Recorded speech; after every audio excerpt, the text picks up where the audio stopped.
pessoal, aqui é o Lucas Lapa, proprietário do site Fotopro e criador do site ISO 50.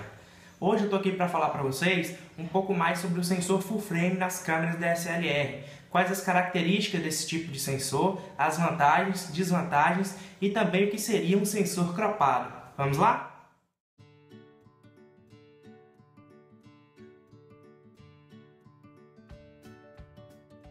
O que chamamos de full frame é um sensor de câmera com tamanho original de um filme 35mm, aquele negativo que a gente conhecia antigamente. O tamanho dele é 36 por 24mm. Porém, nem todas as câmeras utilizam um sensor com este tamanho.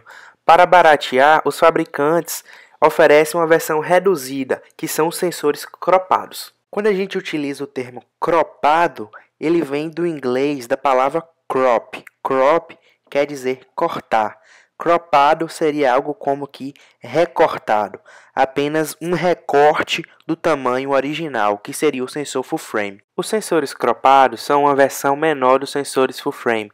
No caso da Nikon, popularmente conhecido como um sensor DX, ele tem o tamanho de 23.7 por 15.6 milímetros, o que dá um fator de corte de 1.5 vezes. Isso significa, se a gente tomar por base o sensor full frame como sendo 100%, esse sensor DX da Nikon, ele vai ser apenas 43% da nossa imagem original. O sensor cropado da Canon, chamado de APS-C, é ainda um pouco menor. Ele tem 22.2 por 14.8 milímetros, o que dá um fator de corte de 1.6 vezes.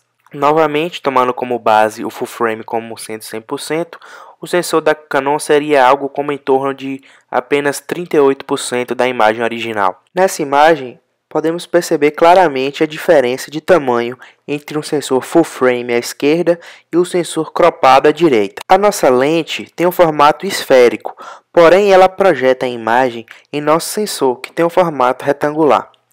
Aqui podemos perceber claramente que a lente não aproveita todo o seu potencial em um sensor cropado, como no sensor full frame, em que todas as bordas da lente são tocadas pelo sensor da câmera. Isso é o que poderíamos chamar de crop ótico. Quando a gente tem uma imagem no Photoshop em tamanho grande e a gente quer recortar apenas um pedacinho dessa imagem, a gente faz um crop, a gente faz um corte apenas naquela área que a gente quer.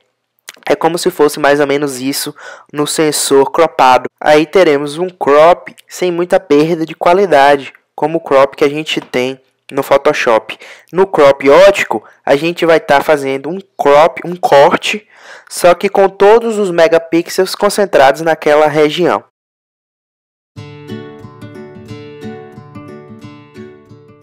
Nesse exemplo, dá para a gente perceber bem a diferença entre o sensor full frame e o sensor cropado, o APS-C Canon e o DX da Nikon.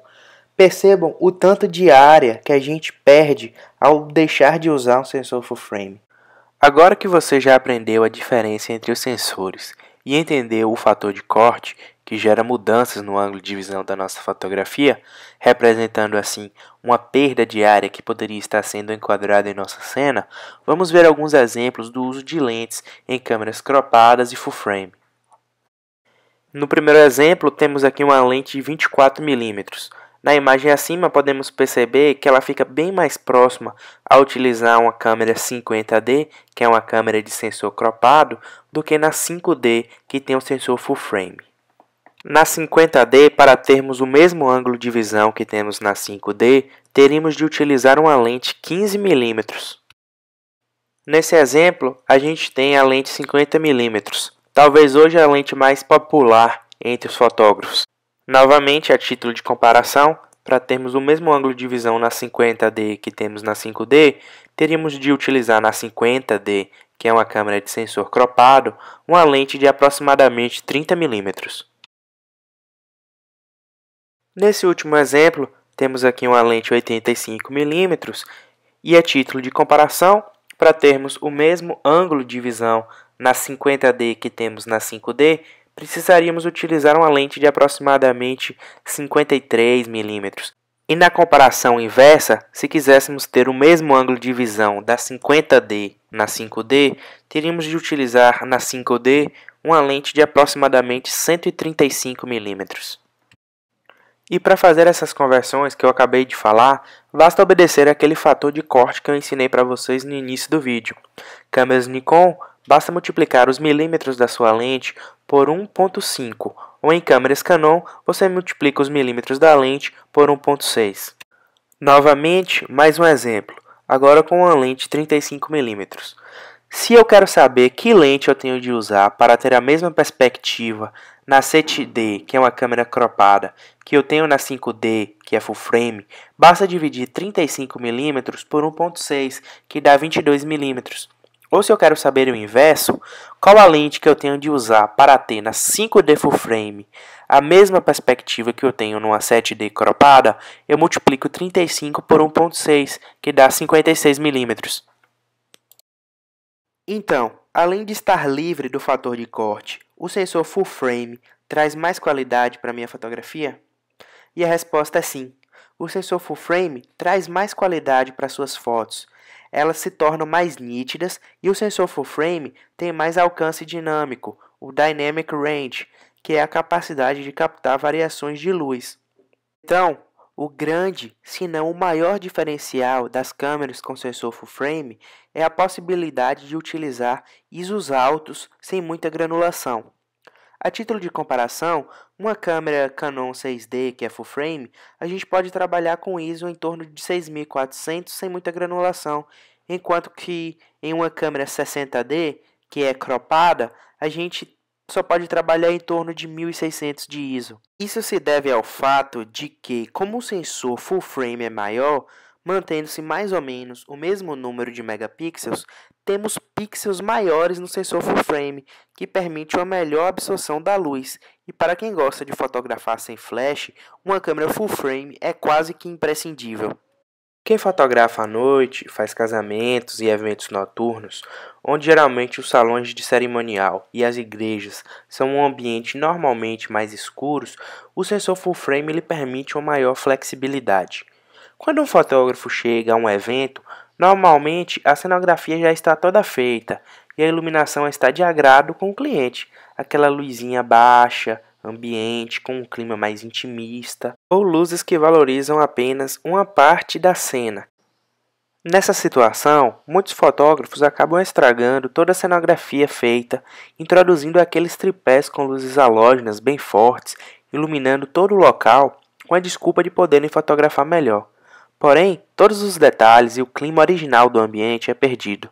É aqui que o sensor full frame faz diferença, fotografando com a menor interferência possível no ambiente original para preservar a verdadeira essência daquele momento, com a ajuda, por exemplo, de iluminadores a LED ou um flash rebatido com a potência bem baixinha.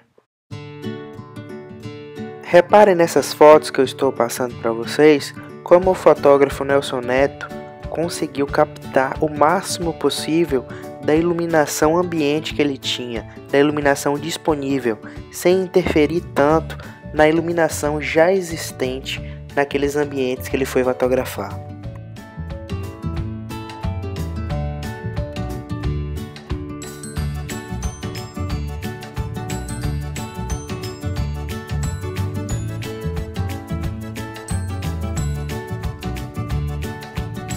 Aí agora vocês me perguntam, Lucas, e o full frame tem alguma desvantagem em relação ao sensor cropado?